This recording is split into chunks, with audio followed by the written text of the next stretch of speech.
nuevo mundo es posible gracias a ti. Han sido tiempos de transformación. Juntos hemos logrado innovar, inspirar e impulsar la educación. Contigo hacemos la diferencia y tejemos lazos que unen fuerzas para seguir formando pensamientos y facilitar el acceso al conocimiento. Somos parte importante de esta cadena, brindando acompañamiento a la comunidad educativa con la experiencia y solidez que nos representan. Gracias por compartir nuestra pasión, por impulsar el aprendizaje en cada rincón del mundo. Contigo construimos el futuro gracias al compromiso con el que llevas a cabo esta gran misión. Con cada página se abre un sueño, un nuevo horizonte, una nueva historia. Se renueva la curiosidad y la imaginación. Contigo vemos el mundo diferente. Vencemos desafíos, cuidamos el planeta. Contigo dejamos huella. Porque los sueños se cumplen. Contigo es posible.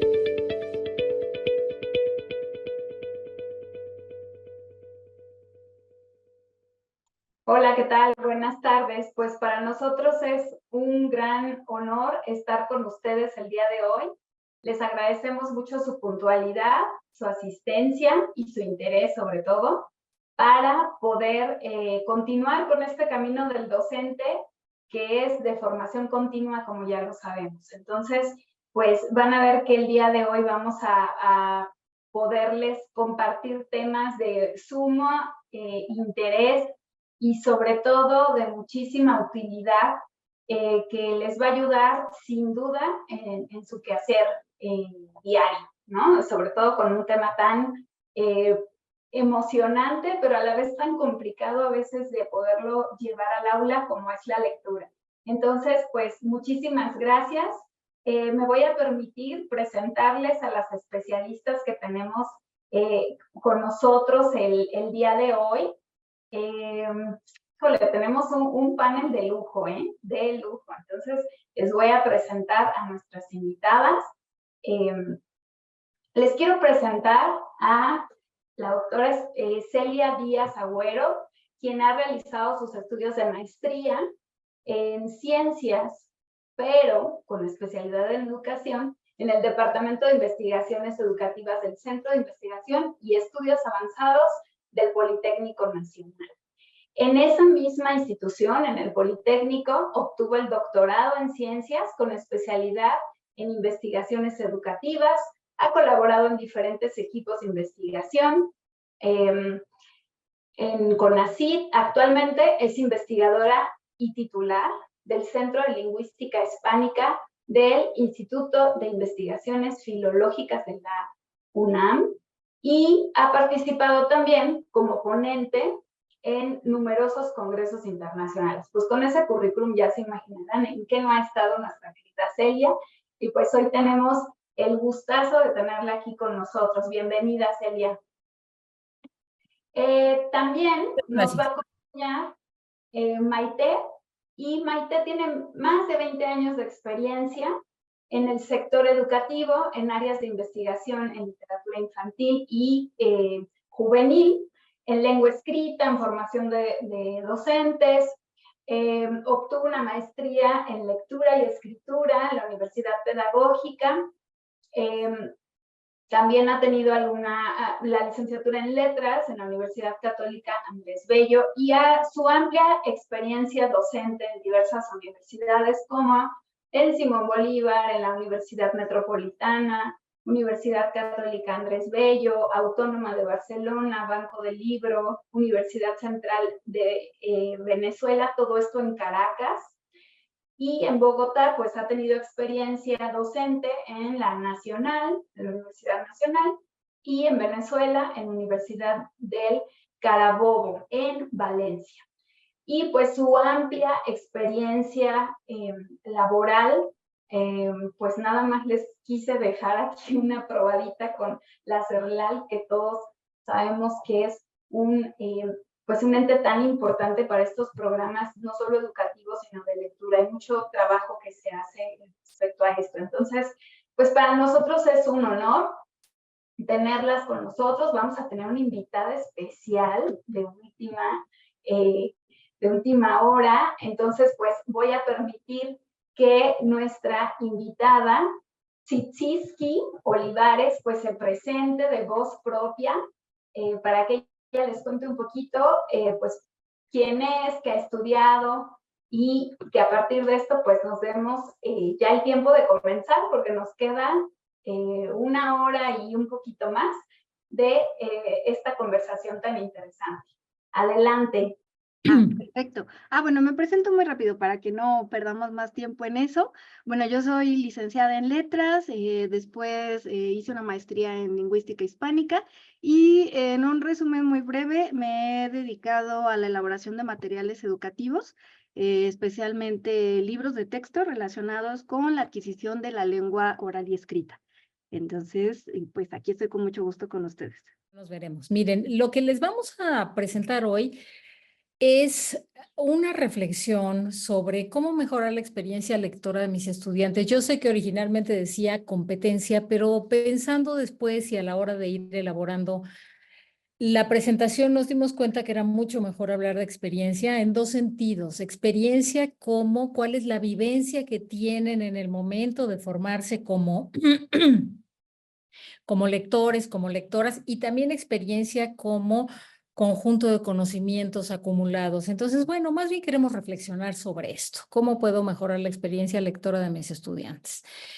Se ha dicho muchísimo sobre lectura en el mundo. Hay toneladas de material impreso, digital, etcétera. Y pensando en qué podíamos decirles a ustedes el día de hoy que les resultara relevante, pues decidimos, Tsitsiski y yo, pensar en dos preguntas. Uno, ¿por qué es importante saber leer y escribir bien?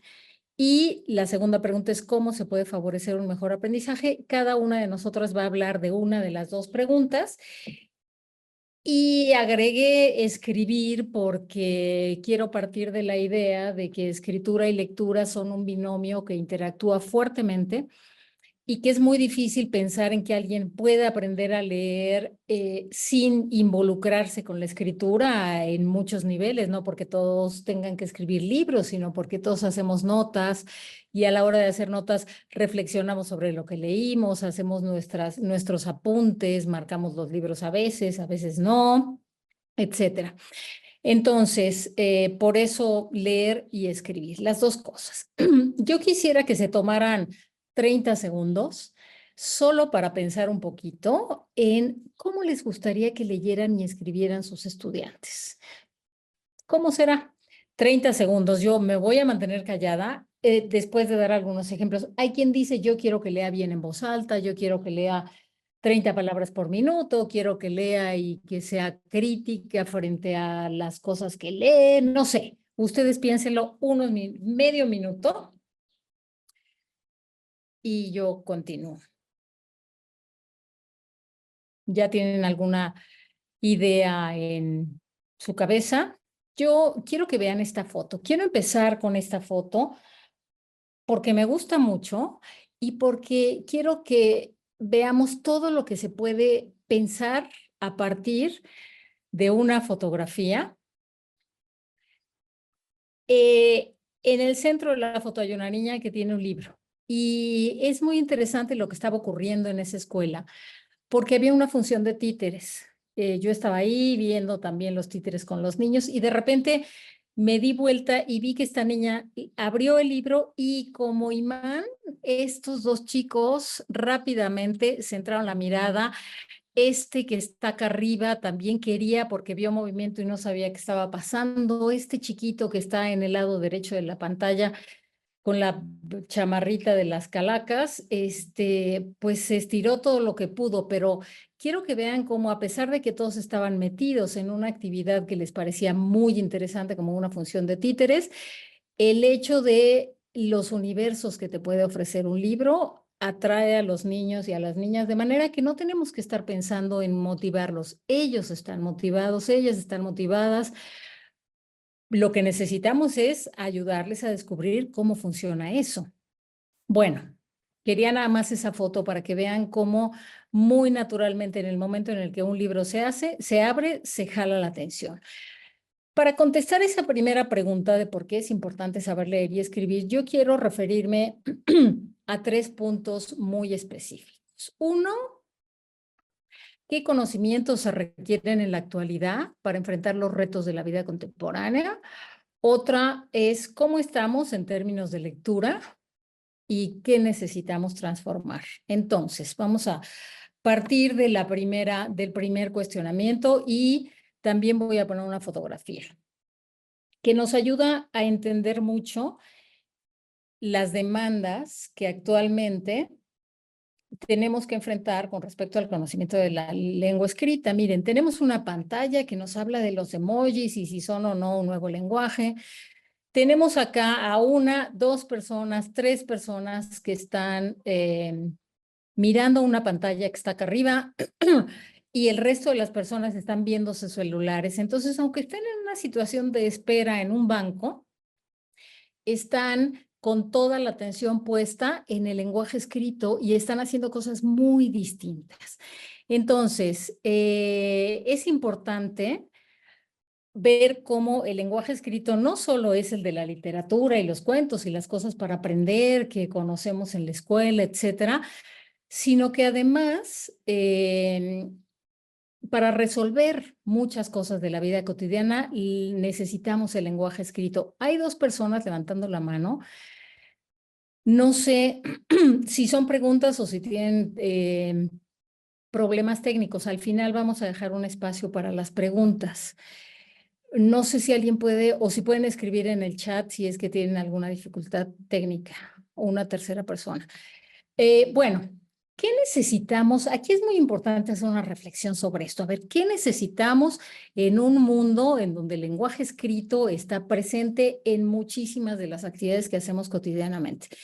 Primero, necesitamos algunas guías para navegar en un mundo ilimitado y complejo. Y cuando digo ilimitado, me refiero a que cada vez hay más textos y se van a seguir produciendo textos día tras día, hay más música, hay más series que ver en la televisión, hay más música que escuchar y nuestro tiempo de vida sigue siendo exactamente el mismo. Entonces, esas guías nos tienen que ayudar a varias cosas. Primero, para poder seleccionar información relevante de la que es irrelevante y además verdadera en un mundo en el que abundan las noticias falsas. Ya sabemos que estamos en una época en la que se circulan montones de cosas que no son ciertas. Entonces, saber leer no solo significa saber reconocer el contenido que está ahí, sino además tener una mirada que nos permita identificar si eso que nos están diciendo es cierto o no es cierto.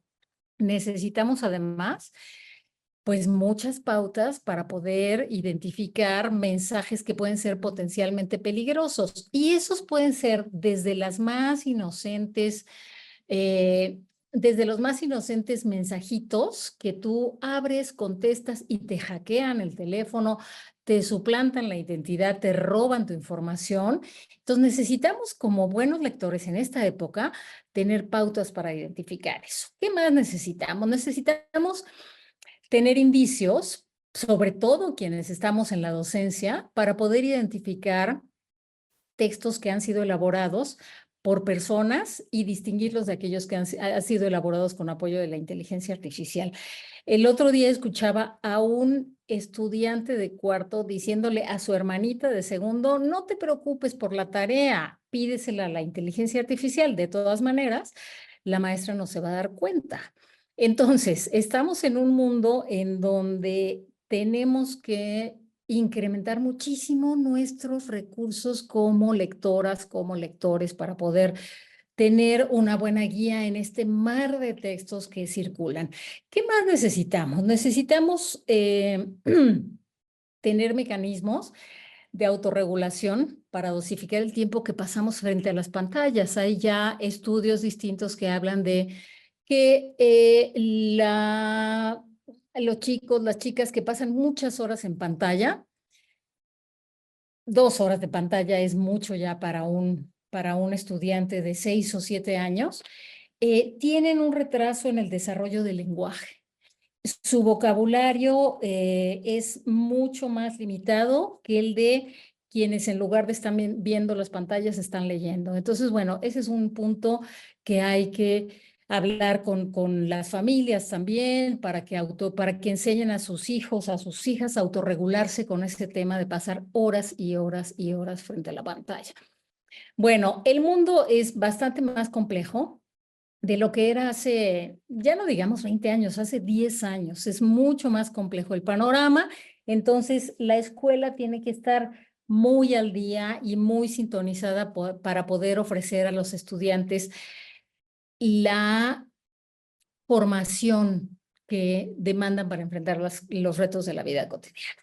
Entonces, la segunda pregunta es, ¿cómo estamos? ¿Cómo estamos en términos de lectura en México?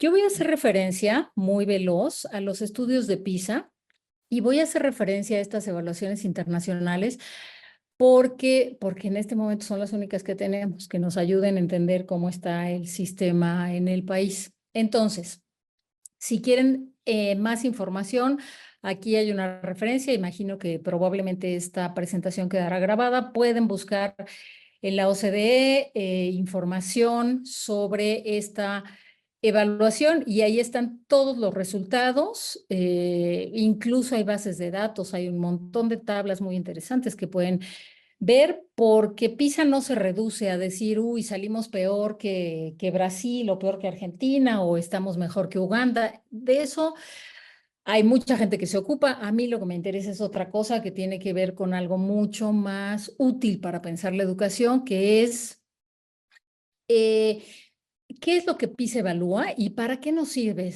lo que PISA, la información que arroja? Para empezar, hay que tomar en cuenta que se centra en el reconocimiento y valoración de las destrezas y conocimientos adquiridos por los estudiantes al llegar a los 15 años. Y una de las cosas muy importantes que casi nunca se dice es que para PISA, la adquisición de todos esos conocimientos, pues es fruto de muchas circunstancias, de cosas que tienen que ver con la familia, de aspectos sociales, culturales y también escolares. Es decir, PISA no solo está para decir, uy, qué mal está la escuela mexicana, sino para decir, el panorama del país es este, las condiciones de aprendizaje son estas, y ahí el estudiantado tiene la oportunidad de aprender este tipo de cosas. Entonces, si alguien quiere información en español, también está este libro, que es ¿Qué es y para qué sirve el programa de PISA? Y es, la verdad, muy clarito. Ya tiene como 10 años este libro, pero fue muy, muy útil para entender qué es, qué evalúa, cuáles son los parámetros que se tienen. Perdón por la música, pero la ventana está abierta porque hace muchísimo calor. Entonces, ¿qué evalúa? Miren, lo que PISA quiere evaluar es la existencia de capacidades, habilidades y aptitudes que en conjunto permiten que la persona resuelva problemas y situaciones de la vida. Entonces, por eso evalúa a los 15 años, porque es el momento en el que muchos estudiantes o se incorporarán en muchos países al mercado laboral o optarán por la educación media y superior, y entonces por eso es importante hacerlo en ese momento. Cuando se trata de las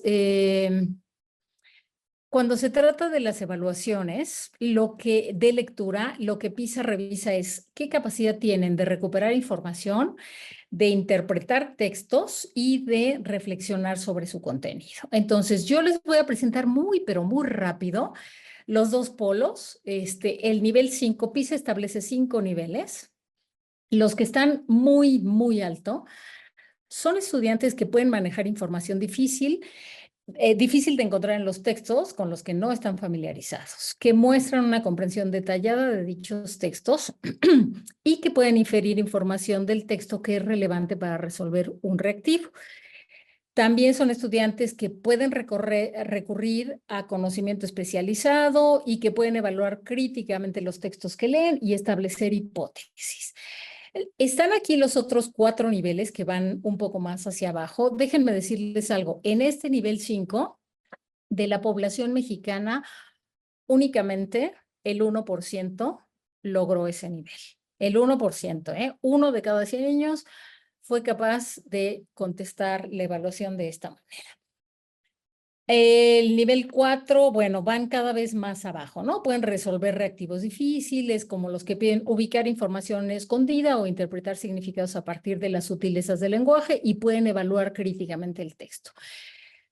Los de nivel 3 son capaces de trabajar con reactivos de complejidad moderada. No voy a leerlos todos, los voy a dejar aquí por si alguien tiene interés. Y de todas maneras está en ese libro de qué es y qué evalúa PISA que les acabo de mencionar.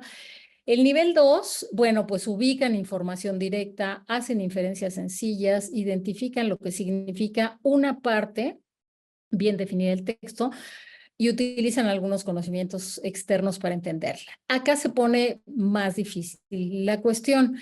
En este nivel, por ejemplo, son estudiantes que pueden ubicar un fragmento de información, que pueden identificar el tema principal del texto y establecer una conexión sencilla con el conocimiento cotidiano. Pero hay además otros estudiantes que están por debajo de ese nivel y que lo único que pueden hacer es leer, dice en el sentido técnico de la palabra, es decir, oralizar lo que está por escrito, pero que tienen importantes dificultades para usar la lectura como una herramienta que les permita ampliar sus conocimientos y destrezas en diferentes áreas. Esto es una llamada de atención tremenda para la educación pública, privada o para cualquier tipo de educación en donde se encuentran estudiantes que tienen un nivel. ¿Por qué? Porque estos estudiantes con ese nivel de lectura realmente dice PISA así tal cual, está en entredicho su capacidad de beneficiarse de la educación y aprovechar las oportunidades de aprendizaje que tienen durante el resto de la vida. Ya sabemos que la lectura no solo sirve para aprender en la escuela, sino también para aprender en contextos extraescolares. Piensen la cantidad de cosas que ustedes han aprendido a través de la lectura una vez que concluyeron su educación y o al mismo tiempo que estaban en instituciones educativas, la cantidad de cosas que pudieron aprender a través de la lectura. Entonces, el tema es el siguiente. Aquí hice un resumen de lo que les acabo de leer en términos de puntaje. Y lo que preocupa, más allá de si estamos mejor que un país X o peor que un país Z, porque eso no es relevante para tomar decisiones, no las que tienen que tomar ustedes, las cosas que hacen cotidianamente, sino cuál es el puntaje y cómo se distribuye la población. El puntaje promedio de México este año fue de 415. Lo importante es esto, miren, en el nivel 1 y 2 que les acabo de leer, tenemos al 46% de la población, es decir, a la mitad de los estudiantes que ya cumplieron 15 años. Aquí hay una grafiquita que nos muestra pues lo complejo de la circunstancia. Casi la mitad de los estudiantes están en el nivel 1 y en el nivel por debajo del 1. El 53% está en el 2, 3 y 4 y solo el 1% está aquí. Se los dejo no para que digamos es un drama la educación mexicana, sino para que pensemos qué es lo que necesitamos, tomando en consideración los retos que vamos a enfrentar todos, fuera de la escuela. Seguramente ustedes conocen gente que por la ingenuidad y la buena voluntad leyó un mensaje y contestó que sí equivocadamente y lo hackearon.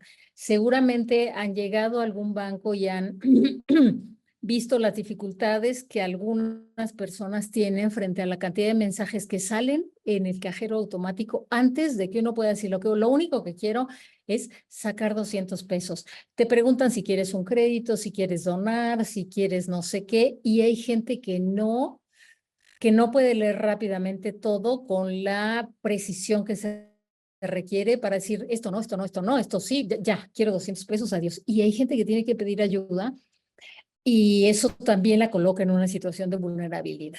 Bueno, el punto es nada más recordarles que estamos ahí con ese 46% de la población en estos dos niveles, lo cual es bastante preocupante. Pero ¿por qué es importante? Sé que hay mucha gente que dice, ay, PISA es una prueba que no tiene sentido, etcétera, pero déjenme que les diga que PISA además da mucha información contextual, no solamente es el examen, les hacen un cuestionario de contexto y ahí se puede ver, dependiendo de la formación de los padres, dependiendo de la circunstancia sociocultural en la que viven, cómo se relacionan los resultados con eso, hacen cruces muy, muy interesantes.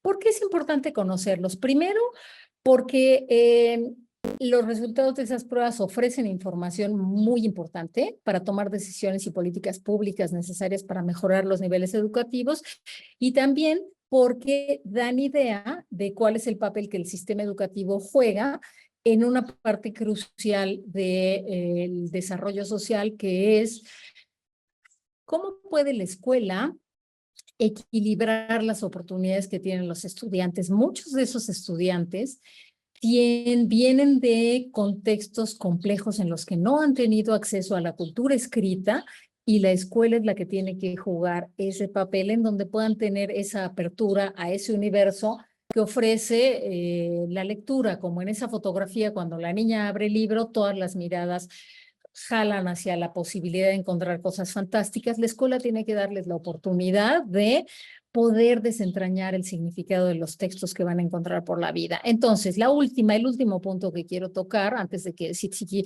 entre con cosas mucho más concretas de las que yo les he mencionado, es qué necesitamos transformar. Primero, yo creo que algunas de las ideas básicas que tenemos sobre el aprendizaje y la enseñanza de la lectura y la escritura tienen una perspectiva sumamente tradicional en donde se enseña a los niños con unidades que no tienen sentido para que después las agrupen y construyan unidades que tienen sentido, pero estamos en un mundo muchísimo más complejo que eso. El otro día, otra pequeñita que escuchaba decía, ay, la maestra me dejó hacer una tarea sin sentido, pero la voy a hacer.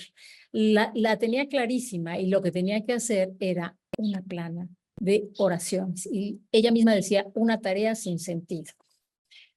Algunas de las ideas que no es el momento de hablar de eso porque sería muy amplio, pero una de las cosas que es necesario tener muy, muy en mente es que la alfabetización inicial no está disociada de la formación de lectores. No es, bueno, vamos a enseñarles la lengua escrita, que entiendan cómo se oraliza y cómo se transcribe lo que escuchan y después que se vuelvan lectores. No, es algo que se va a dar a la par y desde muy chiquititos, muy chiquititas, van a disfrutar con la lectura en voz alta de su docente y ahí hay que empezar a trabajar con ellos desde antes que conozcan el sonido de las letras. Esa es una de las grandes ideas que tenemos que desterrar ya para poder formar lectores que verdaderamente estén interesados.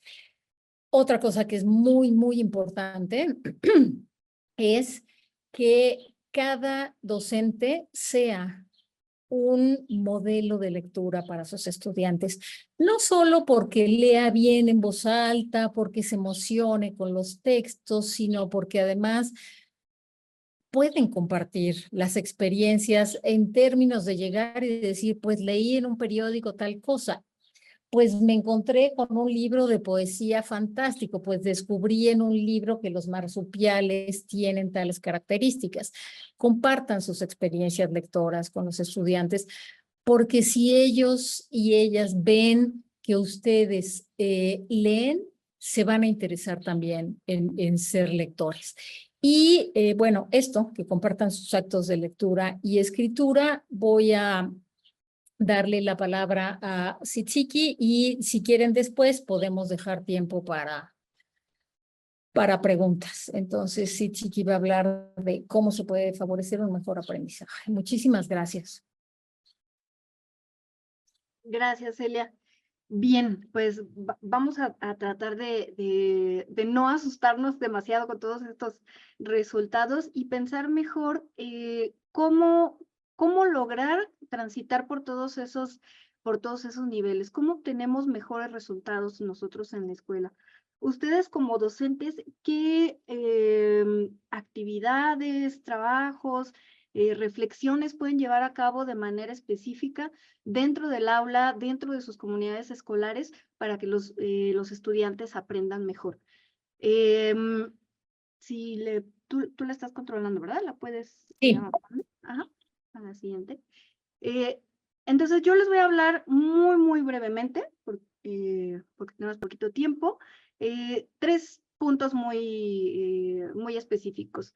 La reorientación que tenemos que hacer de algunos de los objetivos escolares tradicionales, entender cuáles son nuestros propósitos, cuáles son nuestras razones, nuestras motivaciones, cuáles son algunos de los retos que enfrentamos en la formación de lectores, que eso seguramente ustedes ya los tienen bastante claros o lo tendrán muy a la mano. ¿Y qué otras formas podemos pensar de acercarnos a la lectura? Específicamente quiero detenerme en qué entendemos por lectura de comprensión y ponerles un ejemplito muy veloz con un tipo textual específico. La siguiente. Entonces, ¿a qué nos referimos con reorientar nuestro pensamiento? Con reorientar me refiero a reimaginar, repensar, reelaborar los objetivos que tenemos dentro de la escuela. De manera convencional, algunos de los criterios pedagógicos que tenemos de manera muy usual es que queremos 3 cosas muy esencialmente. Que nuestros estudiantes entiendan lo que leen, ¿no? Que lean, que quieran leer por ellos mismos y que lo hagan frecuentemente. Y pues este sueño maravilloso, ¿cómo lo logramos? Para que deje de ser un sueño maravilloso, tenemos que entrar nosotros en una reflexión muy profunda, y aquí retomo varias de las cosas que ya dijo Celia. Tenemos que pensar con precisión para qué estamos leyendo y por qué lo hacemos, ¿no? ¿Cuáles son nuestros propósitos y cuáles son nuestras motivaciones? La que sigue. Convencionalmente, entre muchos otros, tenemos 3 grandes propósitos escolares. Creo que no se ven imágenes. Sí, se ve tu esquema. Se ve perfecto. ¿Sí? Ok, bueno, si se ve el esquema, no sé si alguien no lo puede ver o qué pasa. Si quieres que lo lea, me dices, ¿eh? Ajá, yo lo puedo ver, bueno, son tres figuras, no sé si alguien no está viendo el esquema, pero se resume en que hay 3 aspectos esenciales que buscamos comúnmente en la escuela. Queremos, y aquí lo pongo en esta dicotomía tanto de la parte que enseña como de la parte que aprende. Queremos transmitir o aprender contenidos específicos, ¿no? Es decir, nos acercamos, digamos, a un libro de texto de ciencias para extraer contenidos específicos, comprenderlos, elaborarlos y hacer algo con ellos. No, la anterior, ajá. Ok, perfecto. La mayoría lo ve. Muy bien.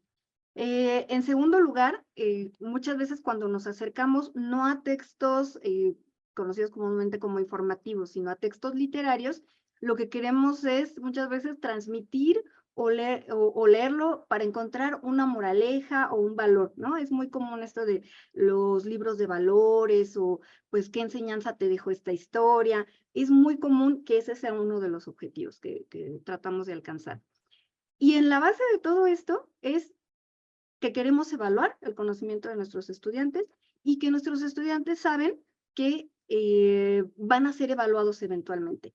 Entonces, esta cadena de propósitos tradicionales no deja de ser necesaria hasta cierto punto, pero va distorsionando de alguna manera lo que realmente deberíamos querer alcanzar.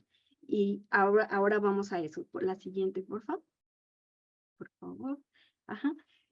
Para que realmente logremos tener una experiencia con la lectura que sea significativa y exitosa, y experiencia con la lectura, y lo digo en plural, porque ese acto de leer sucede, sobre todo dentro de la escuela, en conjunto, ¿no? Cuando observamos leer, cuando nos leen en voz alta, cuando nosotros leemos en voz alta para alguien, cuando leemos de manera individual y después lo socializamos, esas experiencias lectoras logran ser significativas realmente cuando cumplen varios de estos aspectos. Sí, es importante que conozcamos las características del sistema de escritura, es decir, lo que convencionalmente entendemos como saber leer y escribir. También es esencial que podamos interpretar contenidos e información relevante. Y fíjense muy bien que aquí mencionamos interpretar y no solamente extraer. Muchas veces los cuestionarios más recurrentes sobre lectura de comprensión se centran en qué le dijo el personaje A al personaje B, qué pasó primero, qué pasó después, ¿no? Es como extraer contenidos de manera muy específica y aislada. Y nosotros nos referimos esencialmente a interpretar en un conjunto. Ahorita voy a abundar un poquito más a qué nos referimos con eso.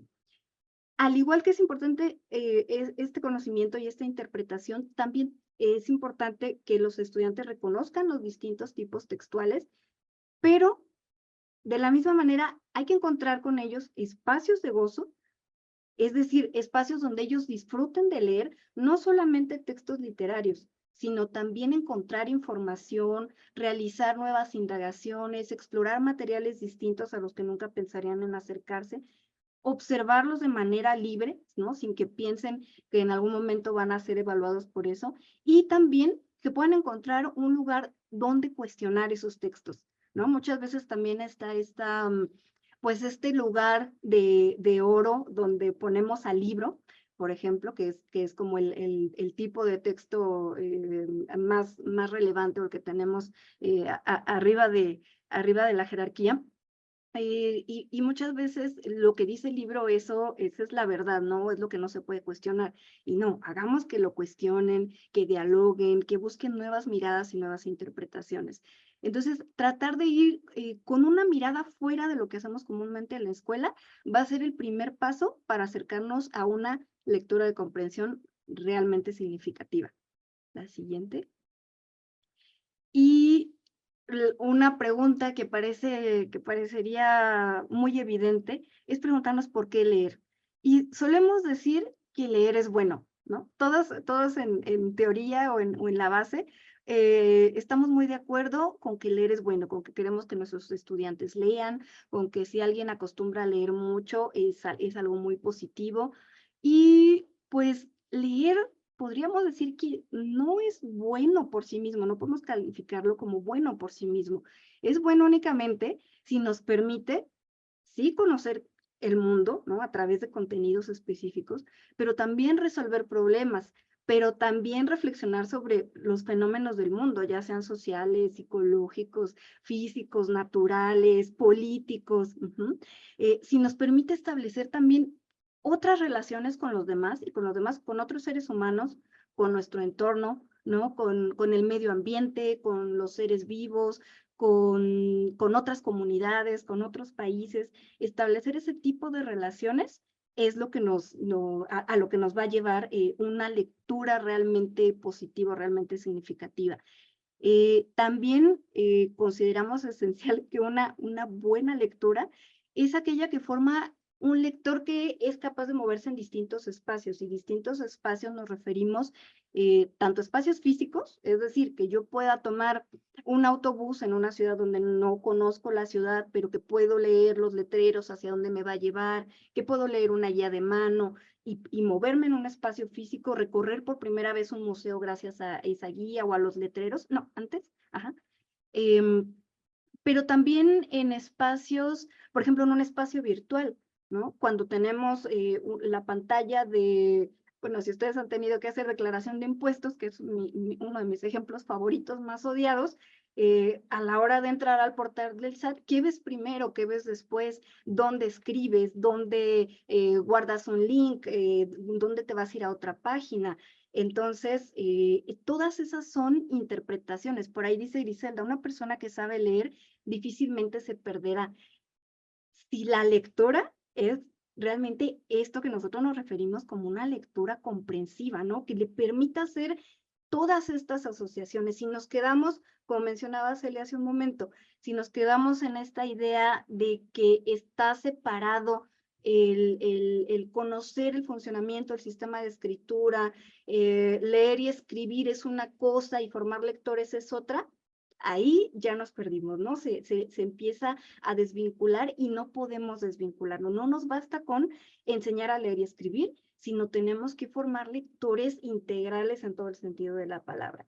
Y más allá de eso, pues lectores, como ya lo mencionábamos, que sean críticos, que sean capaces de tomar decisiones por ellos mismos, de discriminar información, de encontrar cuál es la información adecuada para sus necesidades en ese momento. Así es lo que entendemos, esto es lo que entendemos por una buena lectura. La siguiente. Y bueno, la formación de lectores, como ya decíamos, que ustedes saben muy bien, pues presenta muchos retos, ¿no?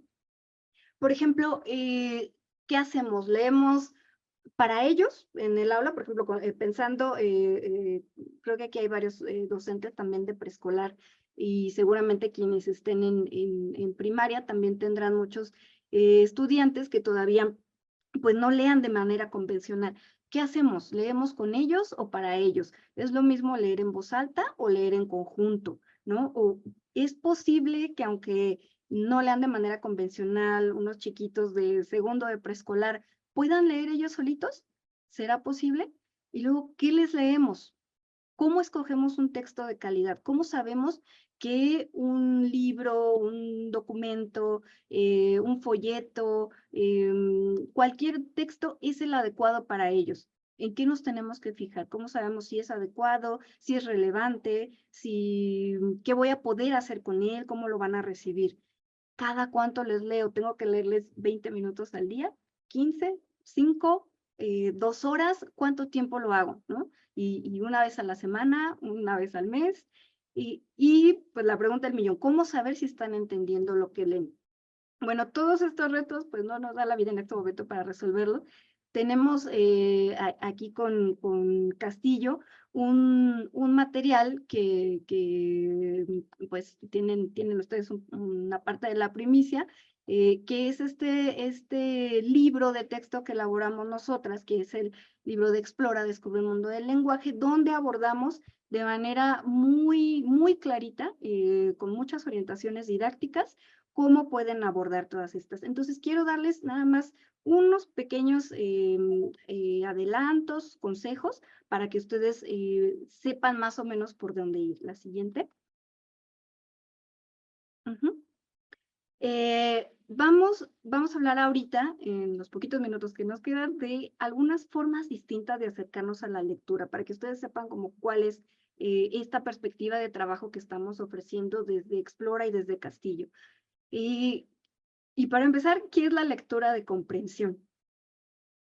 No hay más que leer es comprender. Es decir, si están leyendo, están comprendiendo. Si no están entendiendo algo, si no son capaces de interpretar, de establecer todas estas relaciones de las que ya hablamos anteriormente en estos cuadritos, no podemos hablar de lectura, ¿sí? No podemos disociar estos términos. No puede haber una lectura y aparte una lectura de comprensión. Oralizar los textos, o sea, nada más estarlos verbalizando mientras vamos asociando ciertas grafías con ciertos sonidos, eso no es leer, ¿no? Desde esta perspectiva, lo que queremos es pensar en la lectura inherentemente, totalmente relacionada con la comprensión. Siguiente. Entonces, volvemos, está ya ahí, ajá. Esta lectura de comprensión implica todos estos elementos de reconocer características del sistema, de interpretar contenidos, extraer información relevante, reconocer tipos textuales, poder cuestionar, poder dialogar, poder interpretar, poder observar y poder disfrutar de lo que estamos leyendo, ¿no? O decir que no lo disfrutamos, ¿no? Que también es totalmente válido. Eso realmente es lo que nosotros entendemos por lectura de comprensión. Siguiente. Y bueno, para pensar en esta mirada distinta de trabajar con los textos y de presentarlo desde otra mirada a nuestros estudiantes, en este material tenemos una propuesta de clasificación de textos, pues un poquito diferente a lo que estamos acostumbrados, ¿no? Las propuestas de clasificación, hay muchas propuestas, todas tienen objetivos diferentes. Solemos asociar los tipos textuales, si son narrativos, si son líricos, si son informativos, etcétera, ¿no? La propuesta aquí se basa en que exploremos los materiales desde otro ángulo, es decir, desde las motivaciones. Y ahí voy a volver a una de las preguntas que estaba anteriormente, que decíamos, uno de nuestros objetivos es que lean de manera voluntaria, que quieran leer. Bueno, ¿cómo hacemos que quieran leer? Dándonos cuenta de que ya quieren leer.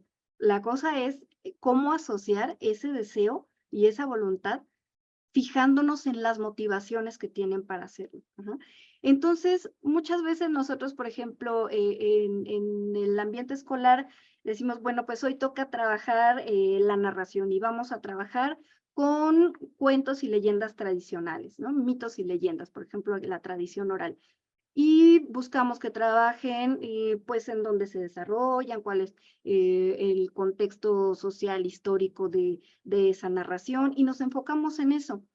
Pero lo que los estudiantes y nosotros mismos queremos, piensen en ustedes también, ¿qué es lo que desean cuando se acercan a un texto?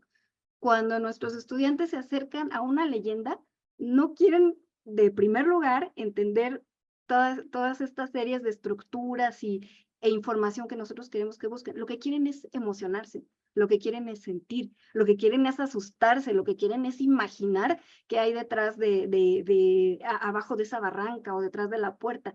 Eso es lo que van a buscar. Entonces, ¿cómo nos acercamos a algunos tipos de textos? Estos son solo algunos ejemplos.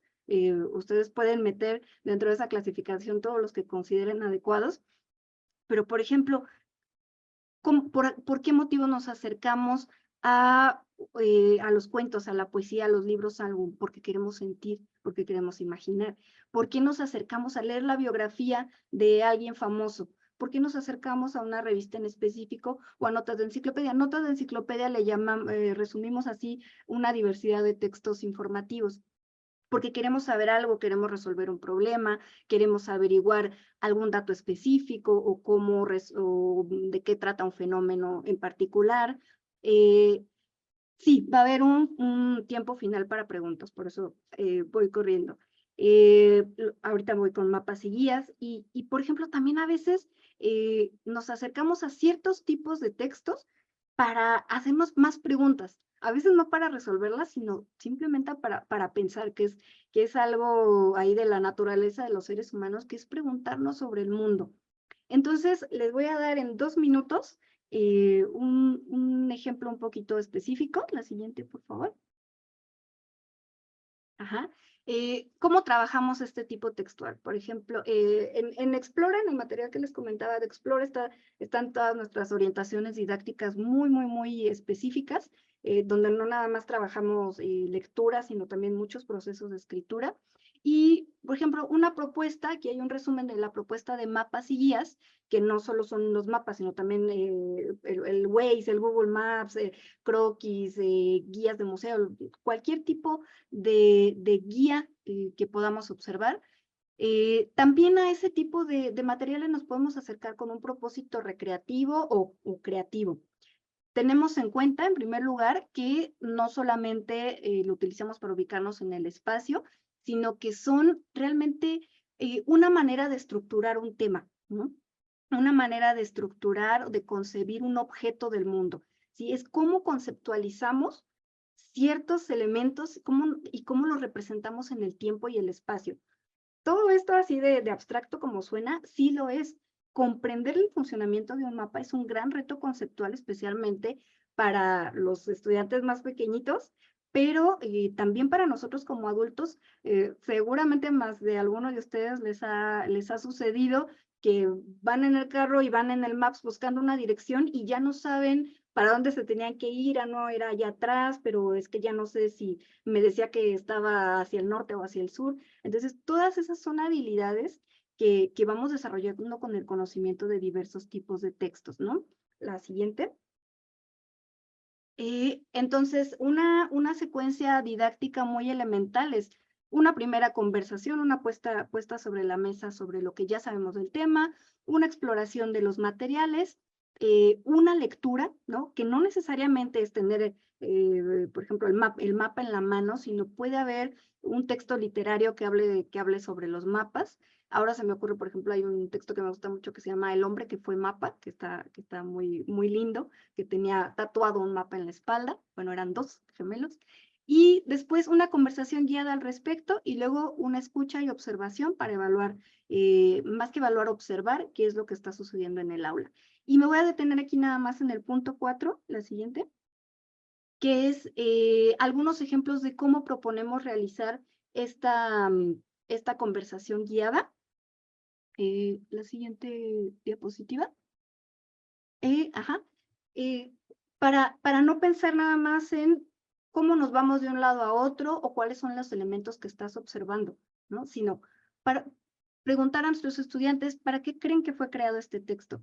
Fíjense que no empezamos, como muchas veces empezamos con un sentido utilitario de ¿para qué crees que sirve este texto? No es lo que más nos interesa en ese momento, sino ¿por qué fue elaborado? Que cambia ahí toda la perspectiva. ¿Qué te llamó la atención, no? ¿Qué simbología? ¿Qué crees que puede querer decir? ¿Cómo te diste cuenta? ¿En qué te fijaste para saber eso? Luego después, ¿qué tienes que hacer para saber a dónde dirigirte? ¿En qué te tienes que fijar? ¿Qué pistas encuentras? ¿A quién ahora sí le puede ser útil? ¿Cuál es la información más importante?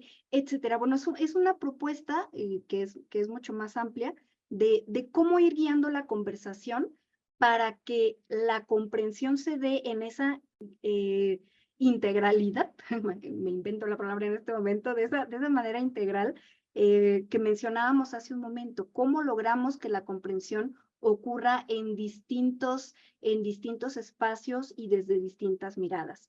La siguiente. Y bueno, también pueden no solo quedarse en una conversación, sino ustedes mismos pueden elaborar una serie de posibilidades de trabajar con distintos tipos textuales. Por ejemplo, les pido que se ubiquen ahorita en ese de Mi territorio soy yo, que es una de las tantas propuestas de trabajo con los textos para explorar territorios, que implica pensar, por ejemplo, en el cuerpo también como un lugar físico, ¿no? Asignarle nombre a los lugares del cuerpo, identificar relaciones entre ellos. Entonces, bueno, hay una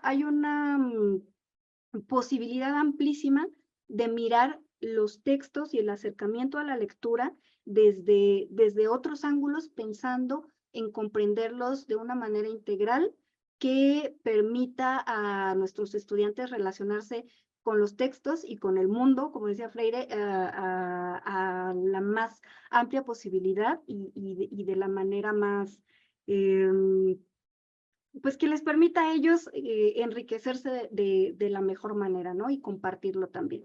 Y me fui rapidísimo. Ahora sí, Carla, no sé si vamos a tener todavía ese tiempo de preguntas. Sí, todavía está disponible. Perfecto. Les Entonces, pedimos, por favor, ponerlas en donde dice chat, no en el icono de question and answer, porque ahí no van a poder ser contestadas. Les pedimos usar la ventanita de chat, si son tan amables. Muchas gracias. Entonces, dejo paso a las preguntas. No sé si tú las quieres elegir, Carla, o las elegimos nosotras. Ustedes pueden, pues, darle lectura a las que no han sido contestadas, porque Celia ya le ha dado respuesta a muchas. A ver, podríamos ir eligiendo una y una. Sitziki y ustedes nos dicen cuándo es el tiempo. A ver, tomo una que es rapidísima. Sofía Muñoz.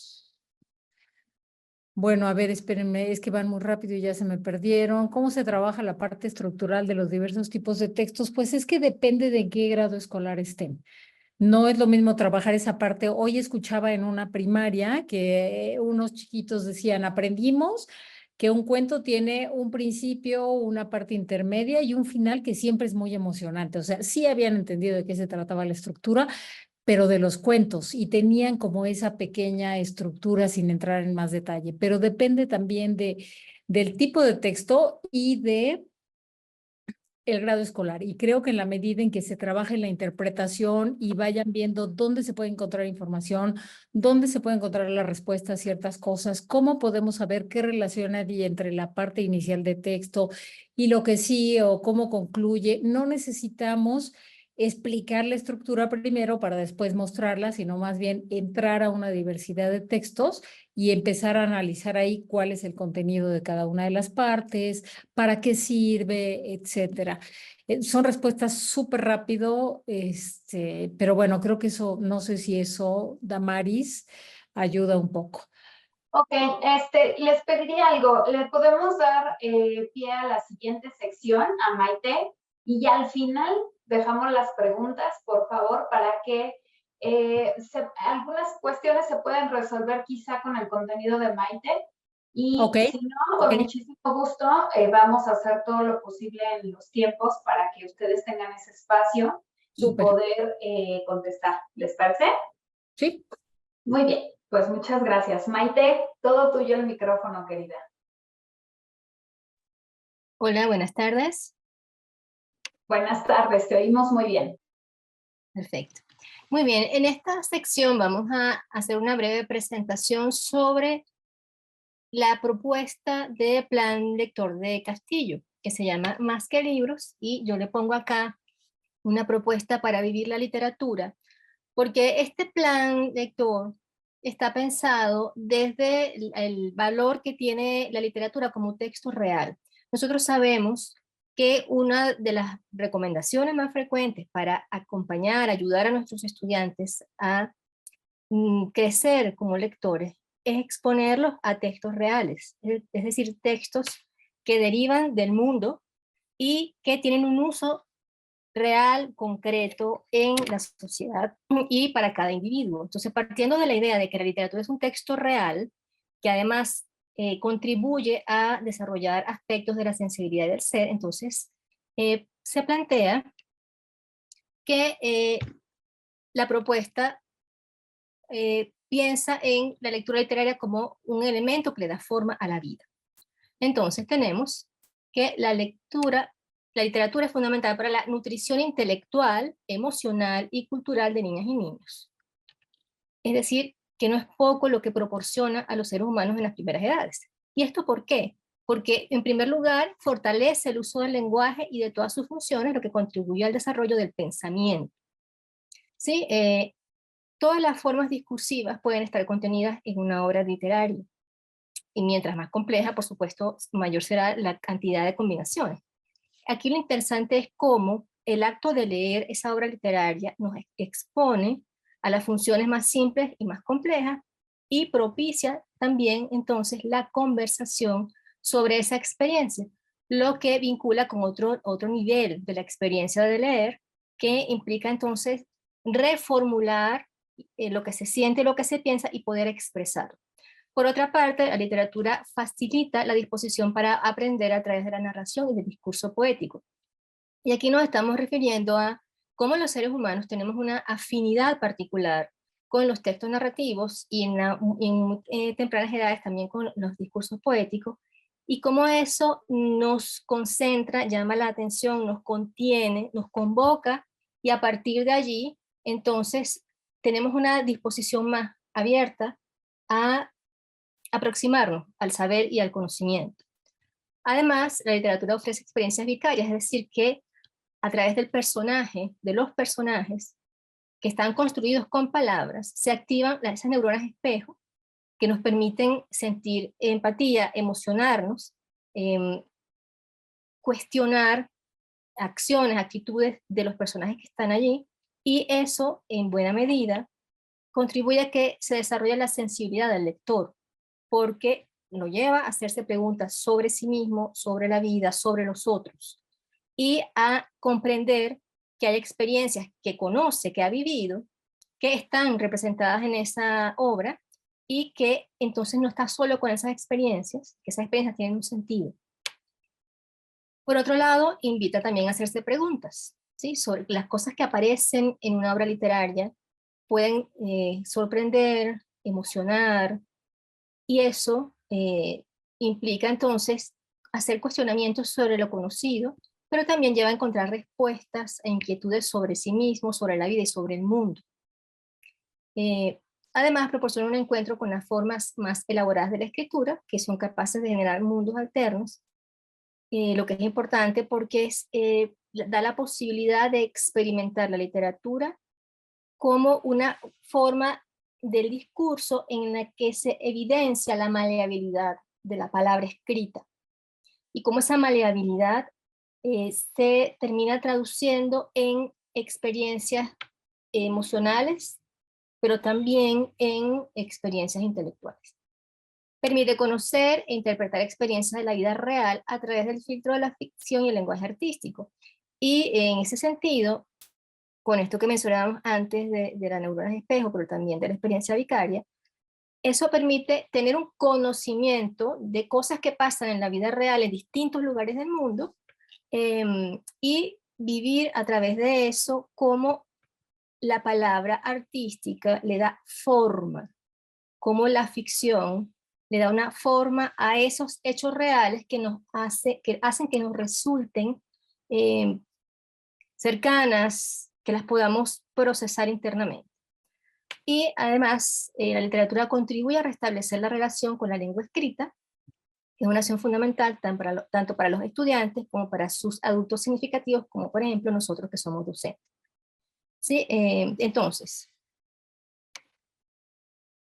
en este punto del fortalecimiento del lenguaje y el desarrollo del pensamiento, este plan lector propone unos recursos que orientan y apoyan y que están pensados desde la exploración de las distintas formas de leer, desde la lectura individual, la lectura en voz alta, la lectura colectiva, y no solamente estas formas de leer, sino también cómo a medida que se lee, a medida que se adentra el lector en la obra, se va también acompañando con actividades que permiten comprender cómo ocurre eso que el lector ha vivido. Es decir, se proponen preguntas, actividades que impliquen conversar, pero también que impliquen crear, que impliquen escribir, que impliquen incluso la vinculación de algunos elementos del medio digital para producir nuevos materiales. ¿Por qué?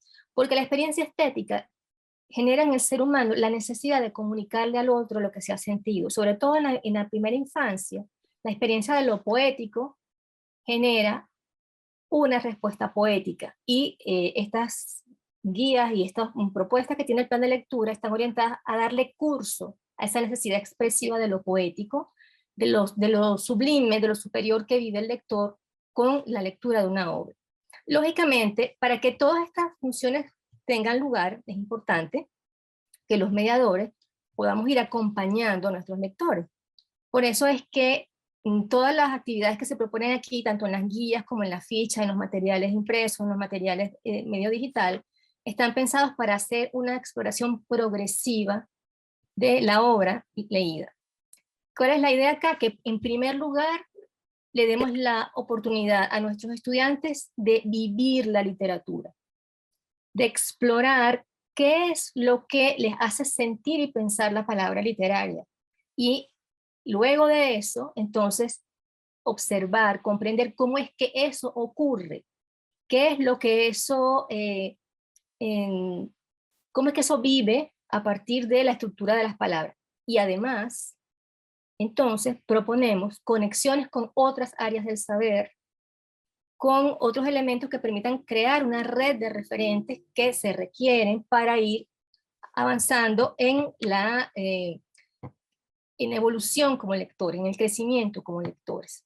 Y ahí hay espacio entonces también para la expresión de las propias opiniones, el uso de el repertorio previo que trae cada uno de ellos, la valoración de lo que cada uno sabe y de lo que cada uno aprecia de la obra literaria, es decir, la posibilidad de hablar, de expresar, de comunicar al otro y de comprender que hay distintas maneras de aproximarse y de vivir una obra literaria. Y una cosa importante en nuestro planteamiento es que los docentes también se involucren como lectores. ¿Sí? No es solamente pararnos afuera y decir hagan esto, sino generar comunidad de aprendizaje con ellos, y más que comunidad de aprendizaje, que una de las ideas, comunidad de lectura, en que podamos compartir con ellos nuestras propias experiencias con eso que se está leyendo en grupo.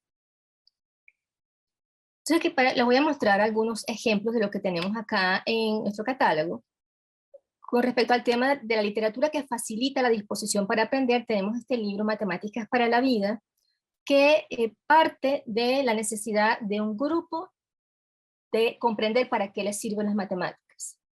¿Sí? Y hay una puesta en común de los estudiantes para hacer un reclamo a sus profesores.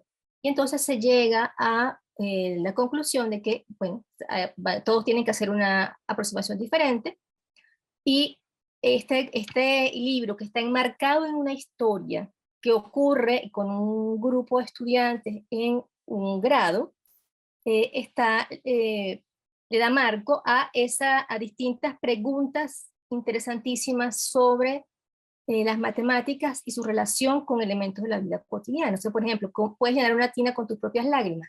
Esta parte de la pregunta tiene que ver con una historia previa que vive este personaje que está metido en la tina. Entonces, aquí la idea es, bueno, cómo partir de los relatos para conectar con experiencias de vida y para ver cómo cada personaje plantea una propuesta de indagación que tiene que ver con el pensamiento matemático.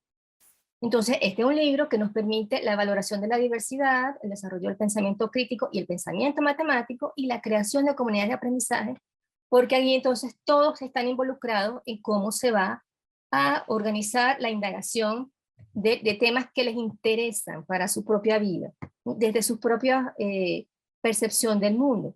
Por ejemplo, acá, este personaje pregunta cómo puedo ganar todos los juegos. Entonces, aquí el personaje y nosotros con él vamos viendo de qué manera se observa la probabilidad como concepto, ¿no? Y las maneras de contar, de sacar un promedio, etcétera, para poder entonces entender cómo funciona este tipo de mecanismo. Este es uno de los libros que dentro del catálogo está como plato fuerte, ¿no? Que es una de las categorías. Las categorías están hechas como desde el punto de vista de lo nutritivo, y este es un plato fuerte porque precisamente contiene muchísimos elementos que tienen que ver con la lectura literaria, pero también con la lectura como una acción que nos permite tener acceso a la información, a la reflexión y al desarrollo del pensamiento crítico, que es un tema que nos interesa a todos. Y además es uno de los libros que está en el formato cómic, que es una línea nueva que está abriendo la editorial, y que conecta mucho con lectores, con nuestros lectores que tienen una familiaridad con este mundo de la imagen y del discurso del cómic. Y en esta misma línea del cómic tenemos esta obra que está en la línea de literatura para vivir experiencias y desarrollar la sensibilidad, que es Una ranchera, de Rodrigo Morlesín y Manuela Ruiz Johnson. Es un libro que nos habla sobre la vida de estos dos personajes, dos perritas que han vivido la pobreza, conocen el hambre, conocen el miedo y terminan saliendo de ese mundo de dificultad con su propia creatividad y con sus propios talentos. Este es un libro que ha obtenido muchísimos premios en muy poco tiempo, y estos premios derivan de bibliotecarios, profesores, entidades que forman profesores. La Feria de Boloña, que es una feria que premia a los libros para niños hechos con una gran calidad artística. Entonces aquí tenemos, por ejemplo, dice, ahí están nuestros amigos que no nos dejan olvidar que pasamos hambre y frío y nos quieren de verdad. Hoy tenemos mucha fama y fortuna sin igual. Hoy la luna nos sonríe y aquí estamos para cantar. Entonces este libro además tiene una vinculación con lo popular y lo cultural de México que tiene un valor enorme, ¿no? Que es una de las razones por las que está premiado por el Bank Street College of Education, porque valora el acervo cultural del país. Pero lo valora con los personajes, con las representaciones de los espacios, pero también con las formas de componer estas canciones y el sentido que tiene la música para expresar las dificultades de la vida y los sentimientos de los personajes. Otro libro que está también en esta línea del cómic es Piel de Lobo, que está entre los que podríamos decir que propicia preguntas sobre sí mismo, sobre la vida y sobre el mundo. Este es un personaje que es una oveja que está cansada de que no puede ir al bosque a buscar frambuesas porque los lobos se la pueden comer. Y vamos viendo en el camino que, bueno, ella tiene mucha habilidad manual, se hace un disfraz de lobo y termina metida en un problema con otros lobos, y al final de la historia no había ningún lobo. Todos eran animales vulnerables que se habían disfrazado de lobos. Entonces, eso es una obra que nos permite generar preguntas sobre la identidad, sobre el valor de sí mismo. Así es. Maite, no sé si podríamos dejarles esto como sorpresa. Se nos acabó el tiempo y para nosotros Listo. es muy importante que escuchemos pues tu conclusión y para poderles mostrar brevemente la plataforma en donde van a ver pues el depósito de todo lo que tú has contribuido a diseñar. Listo. Bueno, quiero cerrar con esta idea de la literatura para renovar la relación con la lengua escrita. Cada vez que los seres humanos leemos una obra literaria, es como que reseteáramos nuestra relación con lo escrito, porque ese orden que está ahí en la obra literaria, ese mundo ordenado, entra en nosotros y va transformando, va reacomodando nuestras maneras de pensar y de expresar. Y bueno, por eso les traía esta cita también de Rosenblatt que dice, por un lado la literatura trata de la vida y las necesidades humanas, por el otro esto se logra por medio de la forma artística a través del oficio literario, creando obras de gran atractivo estético. El artista no está interesado en hacer un comentario indirecto sobre la vida, sino en añadirle una nueva experiencia a la vida, la obra de arte. En este sentido, la literatura es el arte, como experiencia de vida, nos conecta directamente con la necesidad de tener contacto con la lengua escrita para poder aprender desde allí cómo crear, ¿sí? Como nos decía al comienzo de la charla, cómo la lectura, y en particular la obra literaria, nos permite entonces una conexión con lo escrito. ¿Sí? Con lo escrito desde la interpretación, pero también desde la creación. Perfecto. Pues no me voy a demorar mucho más que un minutito para poderles mostrar esta novedad que nosotros tenemos, que es nuestra plataforma Mi. Y sus escuelas son usuarias de nuestros libros de inglés, de francés, de nuestros programas de texto. Bueno, quiero darles la primicia. Algunos de ustedes quizá ya lo saben. Todo va a estar en la misma aplicación, en el mismo lugar. Y bueno, pues brevemente les quiero mostrar lo que ustedes van a poder tener si nos favorecen con su adopción de el tema de literatura. Ahora les va a aparecer el libro, van a tener, ustedes como docentes, van a tener acceso al libro digital, sus alumnos solamente al libro objeto, y esto es para poder trabajar con todo lo que nuestras especialistas nos han dicho. La relación con el libro objeto es súper importante. Entonces, bueno, pues estos recursos que ustedes ven van a ser de igual manera sus guías, su guía por libro, les van a aparecer en esta biblioteca todos los libros que ustedes hayan adoptado, si llevaron un plan libre, si tienen un plan guiado, y como ven, pues les aparece la guía del maestro, que además ustedes van a poder descargar en PDF para que ustedes puedan tener aquí acceso a toda la información. Y en esta guía, pues ustedes vean, la pueden llevar en el teléfono, la aplicación de Mi se va a poder bajar en cualquier lado. Entonces, bueno, pues van a tener aquí toda la guía paso a paso. Acuérdense que en la guía podemos encontrar la dosificación de las semanas, qué se debe de trabajar en cada semana, qué formato de actividades se van a llevar a cabo, el ritmo de lectura, es decir, en dónde, qué habilidades están trabajando, si lenguaje, alguna cuestión lingüística. Entonces, bueno, pues aquí van a poder tener toda la información y esto lo van a poder descargar, les repito, o bien visitarlo desde su guía. Entonces, pues como ven, está bastante accesible. Aquí están las fichas de trabajo, las fichas, como ustedes ya saben, para ir más allá, y la reseña del autor. Entonces, todos los recursos que ustedes tenían en nuestro plan pasado, lo van a seguir manteniendo, y ojo, con plus, porque ustedes van a poder agregarle cuestiones a sus exámenes, preguntas, además de las que ya están aquí, con las cuales se miden los niveles de comprensión que ya les explicaban. Entonces, bueno, pues en este breve recorrido les quisimos mostrar un poco de la plataforma Y ahora sí, queridas especialistas, les cedo el micrófono para que atendamos las preguntas que nos dé tiempo a atender. Muchísimas gracias por su atención. No sé si Celia, Maite, Tsitsiski quieran leer algunas de las preguntas. Adelante. Ok, a ver, entonces vámonos rapidísimo.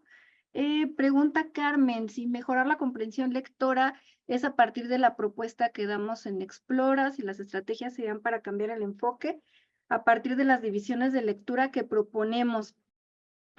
Sí, bueno, a ver, la propuesta de Explora es un material que diseñamos como un programa de acompañamiento para la alfabetización inicial. Es decir, y creo que con esto también voy a responder alguna de las otras preguntas que estaba por ahí abajo sobre el nivel. Está pensado específicamente para primaria baja, puede ser primero, segundo de primaria, pero también funciona para preescolar. Y también funciona, pues, si hay chicos que tengan en primaria alta o incluso en secundaria que tuvieran algún rezago considerable o algunas dificultades todavía con la comprensión del funcionamiento del sistema escrito, también les puede ser de mucha ayuda. ¿Qué más? A ver, por aquí las tenía anotadas. Y las estrategias sería cambiar el enfoque a partir de las divisiones de lectura. Sí, entre algunas de ellas, no es la única, esta es solo una muestra de algunas de las propuestas y orientaciones que tenemos. Es mucho más completa, mucho más redonda la propuesta de trabajo, pero sí, a través de esta división es que empezamos a trabajar con lectura. Si el nivel del libro es para adolescentes, podría funcionar para algunos chicos, como ya les comentaba, que tengan algún rezago. Lo de disponibilidad en librerías, eso lo debe tener la respuesta. Ya se lo contestamos. Ok, perfecto. Perfecto. Y Celia, si quieres ir con la siguiente. Perdón, ¿cuál fue la última que contestaste? Es que pasó una moto por aquí y ya no pude. Sí, el libro era también para adolescentes y sobre las divisiones de lectura. Entonces, sigue, ¿cuál es la mejor estrategia para generar fluidez lectora? Ok, bueno, aquí hay como un bloquecito. Una tiene que ver con cuál es la estrategia para mejorar la fluidez, y también hay otra que tiene que ver con cómo se puede mejorar la lectura en chicos de nivel secundaria. Por el nivel se tendría que por el nivel se tendría que empezar, como han comentado, o hay alguna manera eficaz. Siempre hay alguna manera eficaz de mejorar la lectura. A veces pensamos que cuando hay un grupo de estudiantes que no aprendió bien al principio, ya está condenado, pero no, siempre hay maneras. Claro que a veces les cuesta más trabajo y lo ideal es empezar desde el principio bien, pero yo creo que hay cosas muy elementales que tienen que ver con hacerles ver cuál es la utilidad, hacerles compartir el para qué se lee y el por qué se lee, y darle sentido a esas actividades en las que la lectura y la escritura juegan algún papel importante. No es lo mismo leer solo porque tenemos que manejar la fluidez. Alguien preguntaba también cuál es el papel, por ejemplo, de la lectura coral. Pues ese puede ser un espacio importante para mejorar la fluidez, porque se trata de que si hay textos poéticos que se prestan para hacer alguna lectura coral, hay muchos que han sido escritos específicamente para eso, puedan ser espacios en los que tenga ese sentido, la entonación, la fluidez, la dramatización de la lectura, etcétera. Entonces, yo creo que cada texto tiene su sentido específico, y que cuando ponemos a los estudiantes a leer cosas muy chiquititas y queremos que con eso mejoren su fluidez, no. La otra razón, además del texto, que puede tener importancia en mejorar la fluidez es cuando estamos acostumbrados a leer para otros. En algún momento recuerdo que Miriam Nemirovsky, una investigadora argentina que vivió mucho tiempo en España, hacía una actividad muy bonita que era muy interesante para los alumnos y era pedirle a los estudiantes de los grados más altos que prepararan la lectura en voz alta de un cuento para niños más pequeños. Entonces tenían el compromiso de leerle a un niño más chiquito que ellos, de primero o segundo, y entonces tenían que preparar la lectura, pero se tardaban 2 o 3 semanas preparándola, ¿eh? Y una vez que estaban seguros, que además habían entendido todo el contenido del texto, que habían ensayado y hacían esa lectura, se generaba una relación muy linda entre los estudiantes más grandes y los más pequeños, y después los chiquitos y las chiquitas andaban persiguiendo a los grandes para que les leyeran. Y jugar el papel de un lector que interesa a otras personas son espacios en los que se puede generar la fluidez, por ejemplo. Bueno, no quiero hablar mucho más, pero cuando la lectura tiene sentido para los demás, entonces voy a leer bien en voz alta. Si no, no. Si no, es bastante más difícil hacerlo. Chichiki, ¿quieres otra? Es que hay varias, no vamos a poder con todas, pero algunitas podemos ir contestando. Déjame ver. Si no, creo que algunas también, Maite, no sé si también quieres responder Sí, algunas. perdón. También, ajá, tiene bastante de donde. Por ejemplo, yo pienso que Maite puede responder muy bien. Había una sobre la integración de los promotores de lectura. Sí, Ujú. pues yo considero que es muy valioso que pudiera haber esa integración, porque por un lado facilita ese espacio de la relación con los libros, el intercambio entre los estudiantes, la conversación, y por otro, también es un apoyo para el docente, no solamente para cubrir ese tiempo del trabajo con la lectura, sino también para apoyarlo a aprender de qué manera hacer esa conexión entre los estudiantes y los libros. Creo que esa tendría que ser en todo caso la función del promotor de lectura dentro de la escuela, ¿sí? No es necesariamente ocupar el lugar del docente, sino apoyar a ese docente para que vea cuáles son las maneras en las que puede ayudar a estos estudiantes a tener una relación significativa con la lectura que tenga el sentido. Yo estoy completamente de acuerdo con Celia que las acciones deben tener un sentido para ellos, en todas las edades, pero sobre todo en la adolescencia, ¿sí? Porque pues, tienen un grado de libertad que te preguntan, bueno, pues yo ¿por qué tengo que hacer eso? Cuando comprenden el por qué y el para qué, entonces cambian las cosas, ¿no? Y eso es una cosa importante. Y bueno, en este tema de la lectura en voz alta también, el hecho de darle un tono a su propia voz, y de alguna manera los ayuda a comprender. Porque yo he visto que hay estudiantes que les cuesta entender lo que leen, porque no le pueden dar su propia voz, no hay un tono para leer. Cuando lo agarran, y lo agarran porque los ayudamos a encontrarlo, entonces se facilitan las cosas. Y por eso yo insisto, que como dice Daniel Penac, hay que leerles en voz alta en todas las edades. Así es, pues yo creo que esta respuesta nos queda y nos viene muy bien para hacer el cierre de la sesión del día de hoy. Les recordamos que vamos a tener más actividades, les recordamos estar al pendiente de nuestras redes sociales porque ahí los vamos a estar invitando y pues les recordamos que si ustedes quieren mejorar la lectura, poder saber en qué está fallando, qué habilidades cognitivas pueden mejorar, pues nuestro plan guiado es una excelente opción y pues ya lo vieron hoy, ya vieron las especialistas de las cuales nos apoyamos. Entonces, pues les deseamos que tengan el mejor de los finales del ciclo escolar y el mejor arranque del mismo. Nos vemos para la próxima. Gracias, Celia. Gracias, Siki. Gracias, Maite. Les agradecemos muchísimo que pongan al servicio de nuestra comunidad sus conocimientos. Muchas gracias por todo.